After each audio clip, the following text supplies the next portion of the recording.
ઉદ્યોગપતિ અનિલ અંબાણીની ઈડી આજે પૂછપરછ કરશે।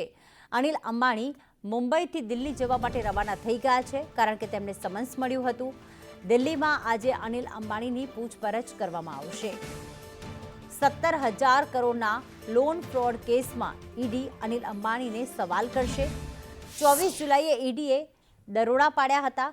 અનિલ અંબાણીની કંપનીઓ પર કેટલાક દિવસ સુધી દરોડાની કાર્યવાહી ચાલી। તમામ ડોક્યુમેન્ટ્સ જે છે તે ચેક કરવામાં આવ્યા। ત્યારબાદ ઈડીએ તેમને સમન્સ મોકલ્યું હતું અને તેમને જવાબ આપવા માટે આજના દિવસનો સમય આપ્યો હતો અને હાલમાં મુંબઈથી દિલ્હી જવા રવાના અનિલ અંબાણી રવાના થઈ ચૂક્યા છે। મોટી સંખ્યામાં જે દસ્તાવેજો અને કમ્પ્યુટર ઉપકરણો જપ્ત કરાયા છે તે અંગે પૂછપરછ કરવામાં આવશે। આખો જે કેસ છે 17,000 કરોડના લોન ફ્રોડનો આ કેસ છે। સમગ્ર મામલો જે છે અમે આપને બતાવી રહ્યા છીએ કે લાંચ અને લોન વચ્ચેની સાંઠગાંઠની હવે તપાસ કરવામાં આવશે। કેટલીક જે કંપનીઓમાં નાણાકીય અનિયમિતતાના પણ આરોપ લાગ્યા છે। અનિલ અંબાણીના 35થી વધુ ઠેકાણા પર ગત શનિવારે દરોડા પાડવામાં આવ્યા હતા અને 2017થી લઈને 2019ની વચ્ચે યસ બેંકમાંથી લીધેલી લોનનો ખોટી રીતે ઉપયોગ કરવાના આરોપો હેઠળ આ દરોડા પાડવામાં આવ્યા હતા।